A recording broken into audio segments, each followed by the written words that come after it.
Hello again, everybody. Today we're going to look at the Joseph Connect adjustable 3-piece dish rack. Now I had some points, some leftover rebate money in the departmental store that I frequent, and I decided I needed to get a dish rack anyway because the one that I have is quite tight and messy. It's from IKEA. I'll show you later. But yeah, so I saw this. I've been becoming a fan of Joseph's products, just by looking at them at the store. And a friend bought a some knife and a carving board, and it was very useful. And yeah, so I thought I'll give this a try.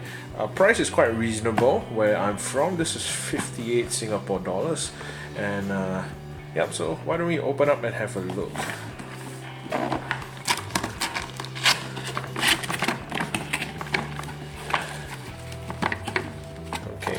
So it comes in 3 main pieces, as I understand.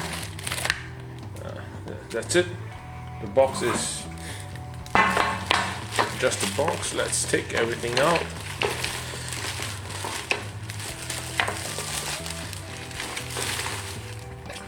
Okay, I believe this is the base. This is the second level connector, and you have the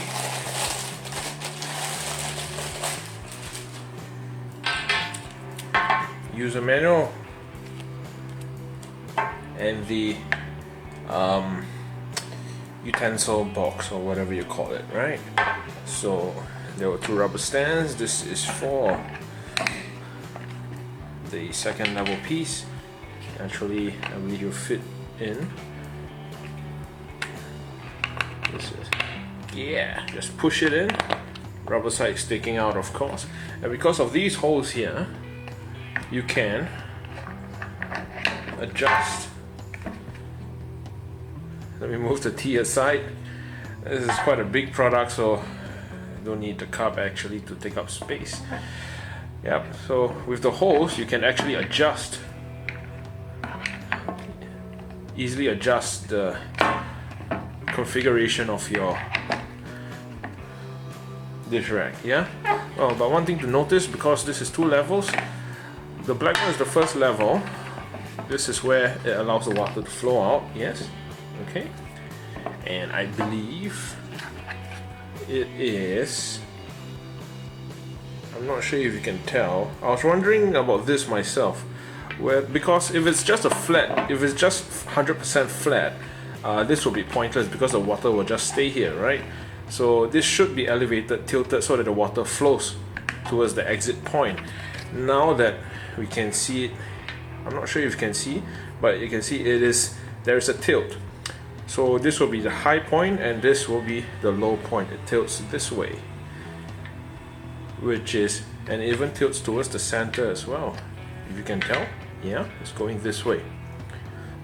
So small little details like that are important. Otherwise, if they didn't have the funnel towards the exit, the water would just stay here, which is pointless.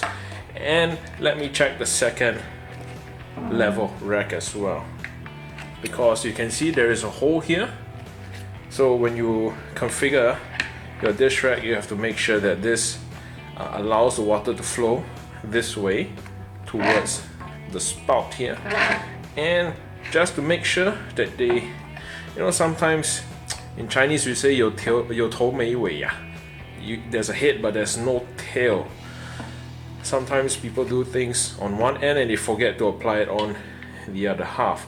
So as you can see, there is a tilt as well, the same funneling effect towards this hole, right?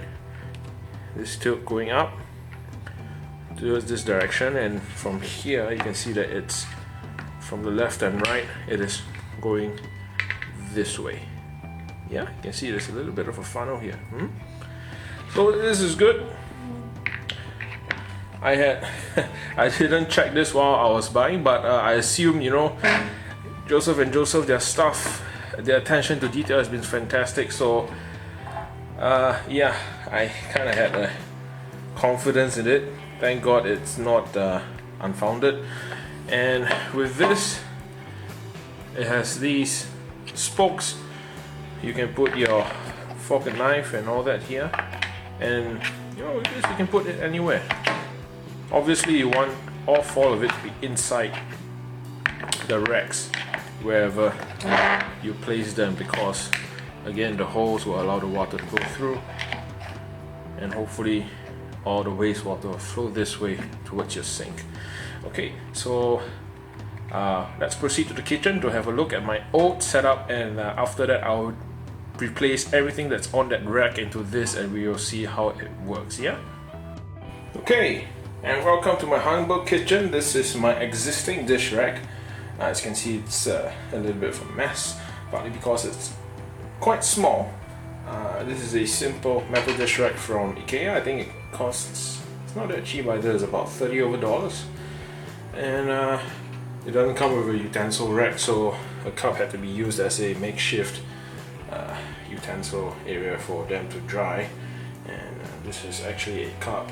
But so what prompted me to get a new dish rack was because, as you can see, it's a bit of a mess when you have large pans, and after you have friends coming over. This is definitely not enough, and I believe this is starting to rust as well. Okay, so just to see the before, and I'll be back with the after I've shifted everything into the Joseph rack. And voila, here it is. So this is with everything attached. I've put it such that the spout, any wastewater, will drop here directly into the basin.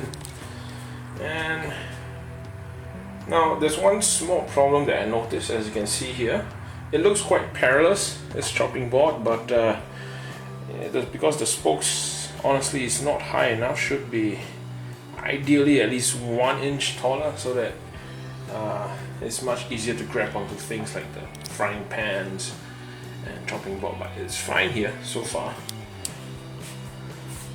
It's still a mess, but I actually prefer this setup because, first of all, you have the wastewater that's flowing straight into the basin, and you have this for all your knickknacks, right?